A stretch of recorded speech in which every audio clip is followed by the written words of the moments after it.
नमस्कार, आप देख रहे न्यूज 18। मैं हूं आपके साथ मेनका चौधरी। वक्त लाख टके की बात का। नमस्कार, मैं हूं आपके साथ अमित गर्ग शुक्ला। शुरुआत करते हैं बड़ी खबर के साथ। महाराष्ट्र, बिहार, उत्तराखंड में धार्मिक भोपू यानी कि लाउड स्पीकर पर विवाद और सियासत दोनों चरम पर है। महाराष्ट्र पर अजान बनाम हनुमान चालीसा की जंग अब परवान चढ़ रही है। हालात ये हैं कि सियासत अब जंग में तब्दील हो गई है। भाई बनाम भाई की लड़ाई हो चली है। ये महाराष्ट्र स्थापना दिवस पर आज मुख्यमंत्री उद्धव ठाकरे के चचेरे भाई और महाराष्ट्र नवनिर्माण सेना के प्रमुख राज ठाकरे ने हमला बोला। तो पूर्व मुख्यमंत्री देवेंद्र फडणवीस ने भी उद्धव ठाकरे सरकार पर सवाल खड़े किए। इधर बिहार में भी सियासी पारा गर्म है। वहीं उत्तराखंड में लाउड स्पीकर को लेकर दो पक्ष आमने सामने आ गए।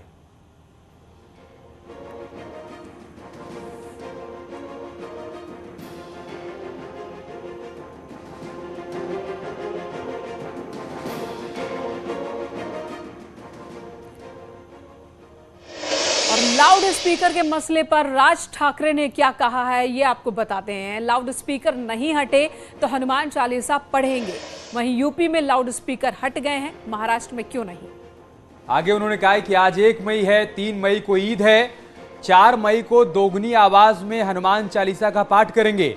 वो सड़क पर नमाज पढ़े, ये चलेगा। हमें इजाजत क्यों नहीं दी जा रही है, ये सवाल खड़ा किया गया है राज ठाकरे की तरफ से।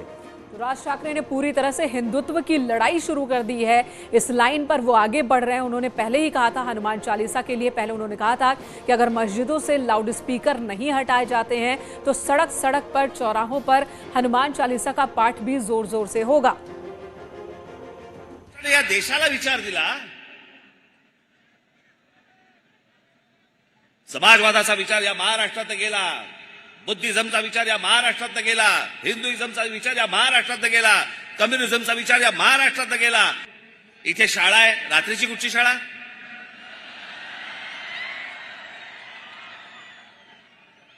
हा सायलेंस झोन आहे। इथे शाळा आहे, इथे मंदिर आहे, इथे सभा नाही घेऊ शकत। आणि ह्याना कुठेही रस्त्यावरती येऊन तुम्ही नमाज पढ़ताय, कोणी अधिकार दिले तुम्हाला?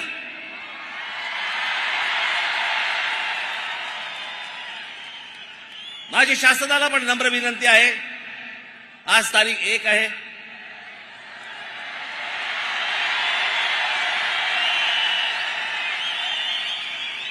उद्या तारीख 2 आहे,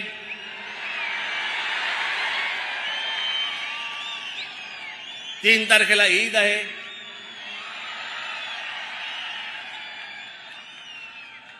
त्यांच्या सणामध्ये मला कुठच्याही प्रकारचं विष कालवायचं नाही। 4 तारखेपासून ऐकणार नाही।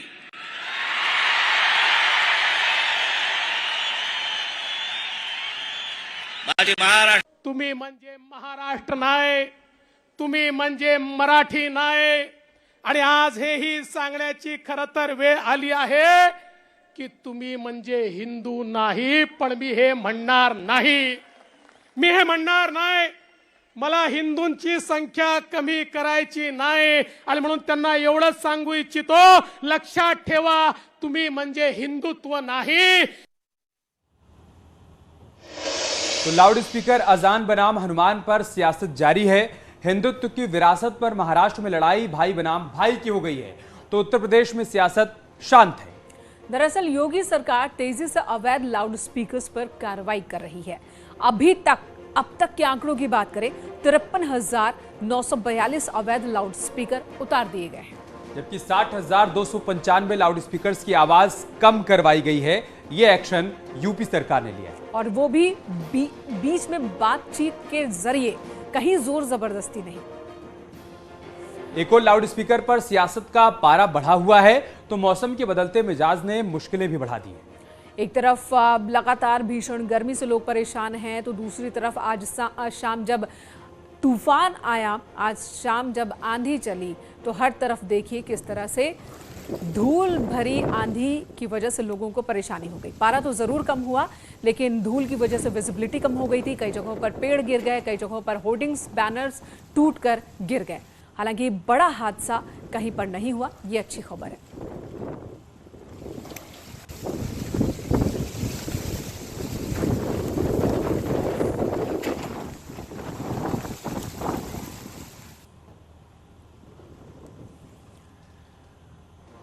इस वक्त उत्तर भारत गर्मी से तप रहा है। अप्रैल में गर्मी जो है उत्तर पश्चिम अगर भारत की हम बात करें तो 122 सालों का रिकॉर्ड तोड़ चुकी है। तो मई का महीना गर्मी से जलाने के लिए पूरी तरीके से तैयार है। मौसम विभाग के मुताबिक आने वाले दिनों में गर्मी से कोई राहत फिलहाल मिलने की उम्मीद नहीं है। उत्तराखंड जैसे पहाड़ी राज्य में भी पारा 40 डिग्री के आसपास पहुंच सकता है इस बार।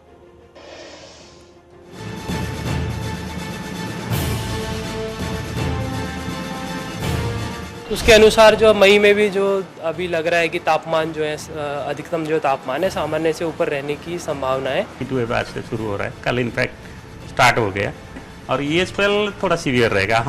अप्रैल आग बरसा रहा था, मई का महीना भीषण गर्मी लेकर आया है। मौसम विभाग के मुताबिक मई के महीने में गर्मी से राहत मिलने की उम्मीद बिल्कुल नहीं है। मई की अगर ओवरऑल बात करें जो हमारा हेडक्वार्टर से जो आता है मंथली रिव्यू, तो उसके अनुसार जो मई में भी जो अभी लग रहा है कि तापमान जो है अधिकतम जो तापमान है सामान्य से ऊपर रहने की संभावना है। मौसम विभाग के मुताबिक अप्रैल के महीने में 122 साल का रिकॉर्ड टूट गया। अप्रैल में उत्तर पश्चिम भारत में औसत अधिकतम तापमान 35.90 डिग्री सेल्सियस रहा, जबकि मध्य भारत में औसत अधिकतम तापमान 37.38 डिग्री सेल्सियस दर्ज किया गया। हालांकि अच्छी बात यह है कि 2 मई से गर्मी से उत्तर भारत में आंशिक राहत जरूर मिल सकती है, क्योंकि 30 अप्रैल से 1 मई तक यानी आज पारा थोड़ा नीचे आया है। So lot of station is reporting 4 to 6 degree temperature below yesterday. चिंता वाली बात यह है कि मई के महीने में उत्तराखंड में तापमान 40 डिग्री सेंटीग्रेड को पार कर चुका है, तो उत्तर भारत के कई इलाकों में अभी भी पारा 40 या फिर 40 डिग्री सेंटीग्रेड के आसपास ही बना है। कई इलाकों में पारा 40 डिग्री सेंटीग्रेड को पार कर चुका है। नतीजा आम लोगों को खासी दिक्कतों का सामना करना पड़ रहा है। बहुत ज़्यादा गर्मी है और बहुत ज़्यादा धूप है, और मतलब मैंने सोचा कि मौसम वेदर थोड़ा अच्छा होगा, लेकिन यहाँ बिल्कुल भी अच्छा नहीं है और बहुत गर्मी है। राजधानी दिल्ली में लोग गर्मी से परेशान हैं, तो 30 अप्रैल को प्रयागराज में पारा 46 डिग्री सेल्सियस रहा। आसमान से आग बरस रही है। संगम नगरी प्रयागराज की बात करें तो यहाँ पर तापमान का पारा 46 डिग्री पार कर गया है और लोग बेहाल हो उठे हैं। घर से बाहर निकलते ही लोगों के हाथ पैर चेहरे जलने लगते हैं और लोग गर्मी से बचने के लिए तमाम तरह के उपाय कर रहे हैं। प्रयागराज में संगम में स्नान करने के लिए आ रहे श्रद्धालुओं को भीषण गर्मी में कई समस्याओं का भी सामना करना पड़ रहा है। कमोवेश यही स्थिति गंगा किनारे बसे कानपुर की भी है। गर्मी इतनी है कि लोग परेशान हैं। अगर मौसम वैज्ञानिक माने तो 15 दिन अभी लोगों को इससे राहत मिलने वाली नहीं है। कानपुर का तापमान 45 डिग्री को पार कर चुका है। हर व्यक्ति जो घर से बाहर निकले कम से कम अपने साथ पानी या घर से निकला हुआ पानी लेके जरूर चले। वीडियो जर्नलिस्ट आशीष पांडे के साथ अमित गंजू, न्यूज़ 18 कानपुर। एक और गर्मी का टॉर्चर, ऊपर से बिजली की कटौती। उत्तर प्रदेश में बिजली कटौती से जनता इस वक्त परेशान है। हालांकि इस बीच योगी सरकार एक्शन में है। योगी आदित्यनाथ ने निर्देश दिया कि किसी भी सूरत में त्योहार के मौके पर बिजली नहीं जानी चाहिए।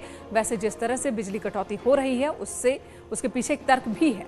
तर्क यह है कि डिमांड ज्यादा है, इसलिए सप्लाई पर इसका असर पड़ रहा है। इन तमाम चुनौतियों के बीच सरकार ने बिजली आपूर्ति का वादा किया है। ऊर्जा मंत्री भी लगातार ग्राउंड पर दिखाई दे रहे हैं। अधिकारियों से लेकर कर्मचारियों के साथ बैठक समीक्षा चल रही है इस वक्त, ताकि यूपी की जनता को बिजली आपूर्ति हो सके, और इस मुद्दे पर सियासत भी इसी बीच जारी है। प्रदेश में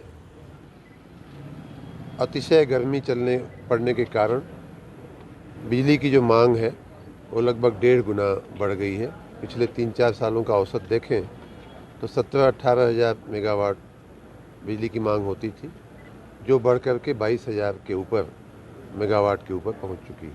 आपने शायद न्यूज़पेपर में पढ़ा होगा कि माननीय मुख्यमंत्री जी ने 2000 मेगावाट बिजली की व्यवस्था करी है तुरंत में, क्योंकि एक शॉर्टफॉल जो आ रहा था उत्तर प्रदेश में, उसको पूरा करने के लिए उसकी व्यवस्था की कर दी गई है।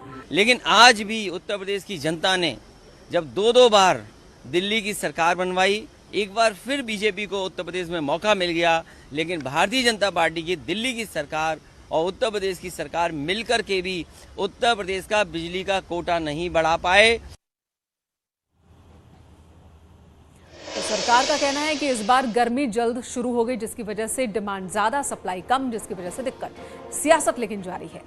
बिजली आपूर्ति कम होने के चलते इसका असर प्रदेश के दूर दराज एरिया पर दिखाई देने लगा है।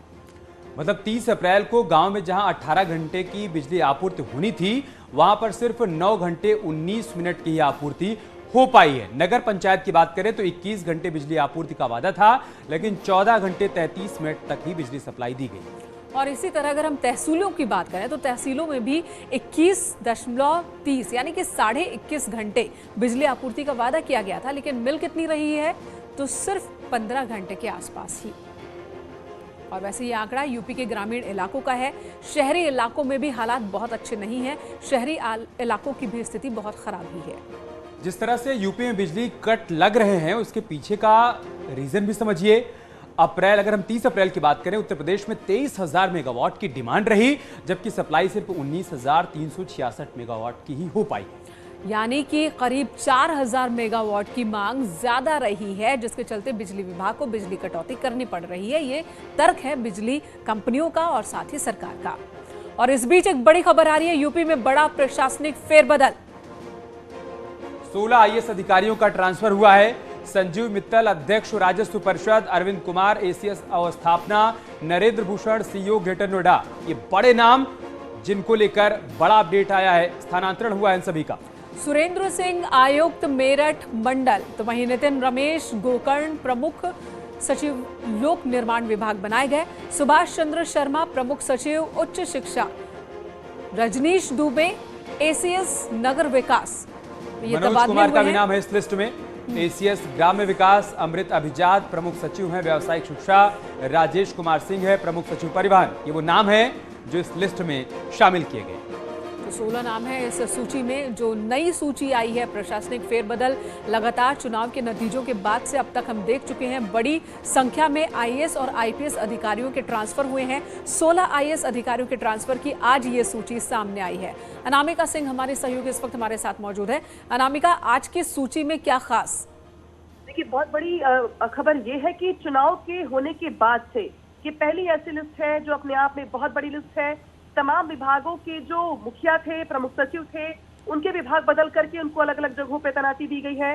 चुनाव के बाद से ये पहली और अब तक की सबसे बड़ी तैनाती, जिसमें जिलाधिकारी तो नहीं है, लेकिन विभागों के प्रमुख सचिव है, अपर मुख्य सचिव है, जिनके नाम शामिल किए गए हैं। अगर बात की जाए राधा S चौहान को की, तो उनको प्रमोट करके ACS वित्त के साथ साथ राज्य कर का अतिरिक्त प्रभार दिया गया है।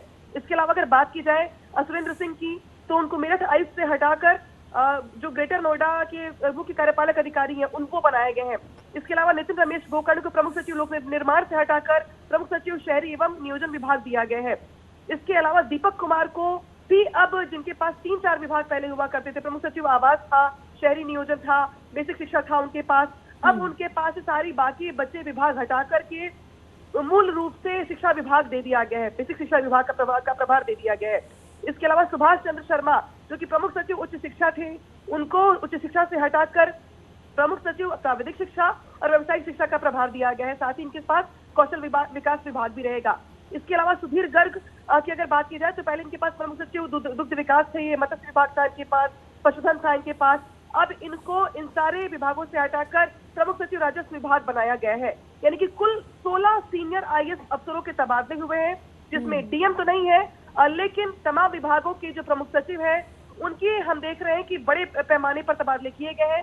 चुनाव के खत्म होने के बाद ये पहले से लिस्ट है जिसमें हम बड़े बदलाव देख पा रहे हैं सीनियर IAS ऑफिसर्स के कार्यभार में।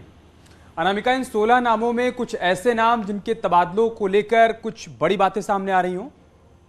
देखिए, बड़ी बात तो यह है कि चुनाव के दौरान ही बहुत सारी ऐसी चर्चाएं थी कि बड़े पैमाने पर तबादले होने वाले हैं, लेकिन चुनाव के बाद अभी 1 से सवा महीने हो गए और इस बात का आकलन काफी पहले से लगाया जा रहा था कि जो अधिकारी लंबे समय से उसी विभाग में जमे हुए हैं, आने वाले दिनों में हम देखेंगे कि उनके विभाग कुछ बदले जाएंगे।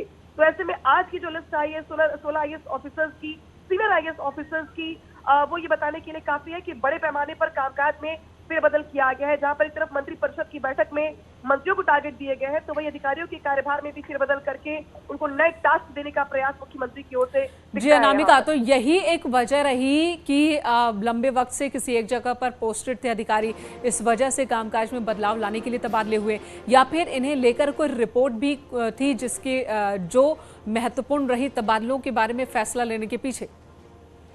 देखिए, दो बड़ी बातें दिखाई देती है। पहला तो ये कि जिनके पास हम अभी लिस्ट जो गिनवा रहे हैं आपको, ये वो अधिकारी है जो चुनाव के पहले भी यही विभाग थे इनके पास और यही विभाग वो देख रहे थे। लेकिन चुनाव के बाद हमने देखा कि बहुत बड़े पैमाने पर रिफॉर्म दिखाई दे रहा है। बड़े बड़े जो चेहरे थे मंत्रिमंडल के वो ड्रॉप कर दिए गए, तमाम नए चेहरों को मौका दिया गया। ठीक वैसे ही चुनाव खत्म होने के बाद सारी चीजें, सब कुछ ट्रैक पर आ गया सरकार का कामकाज। तो अब अधिकारियों की भी कार्य क्षेत्र में, विभागों में भी फेरबदल किया गया है। जिनके पास 3-3, 4-4 विभाग थे चुनाव से पहले, उनके ऊपर से थोड़ा प्रेशर कम किया गया है। तो वही कुछ अधिकारी ताकि कामकाज और ज्यादा सुचारू और स्पीड से हो सके। धन्यवाद। बहुत शुक्रिया अनामिका आपका हमारे साथ जुड़ने के लिए और जानकारी तक पहुंचाने। उत्तराखंड के छात्रों को वेद, पुराण, रामायण, गीता और उपनिषद भी पढ़ाया जाएगा। शिक्षा मंत्री धन सिंह रावत ने कहा है कि इन विषयों को पाठ्यक्रम में शामिल करने के लिए लोगों से सुझाव लिए जाएंगे और उनकी राय के बाद इसे सिलेबस में शामिल किया जा सकता है। और इसी के साथ उत्तराखंड के राज्य आंदोलन के इतिहास को भी सिलेबस का हिस्सा बनाया जा सकता है, जिससे छात्रों को राज्य के वीरों और शहीदों के बारे में जानकारी मिल सके।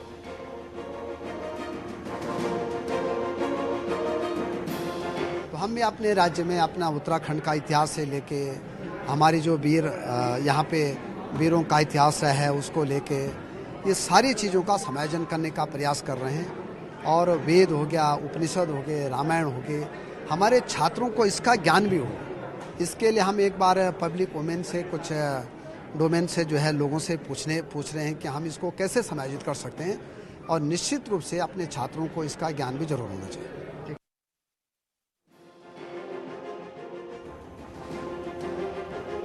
तो गीता, रामायण भी पढ़ेंगे छात्र उत्तराखंड के, अगर जो परिजन हैं वो इस बात को सपोर्ट करते हैं। तो ये शिक्षा मंत्री धन सिंह रावत ने ये बात कही है। तो इस पर रायशुमारी की जाएगी अभिभावकों से और उसके बाद ही तय किया जाएगा कि पाठ्यक्रम में इन सबको शामिल किया जाए या नहीं। और चार धाम यात्रा मंगलवार यानी कि 3 मई से शुरू हो रही है। कल यानी सोमवार से डोलियां निकलना शुरू हो जाएंगी। इस बीच सरकार ने सभी धामों के लिए यात्रियों की संख्या भी तय कर दी है। केदारनाथ धाम की बात करें तो 12,000 श्रद्धालु रोजाना यहां पर आ सकते हैं। बद्रीनाथ में 15,000 श्रद्धालु। वहीं गंगोत्री की अगर हम बात करें तो गंगोत्री में हर रोज श्रद्धालुओं की संख्या 7,000 सीमित की गई है, जबकि यमुनोत्री में 4,000 श्रद्धालु हर रोज जा सकेंगे। सबसे ज्यादा संख्या बद्रीनाथ के, यहाँ पर 15,000 श्रद्धालु हर दिन जा सकते हैं। जी, और अभी तक के रजिस्ट्रेशन की अगर हम बात करें तो 2,86,000 लोगों ने रजिस्ट्रेशन कराया है।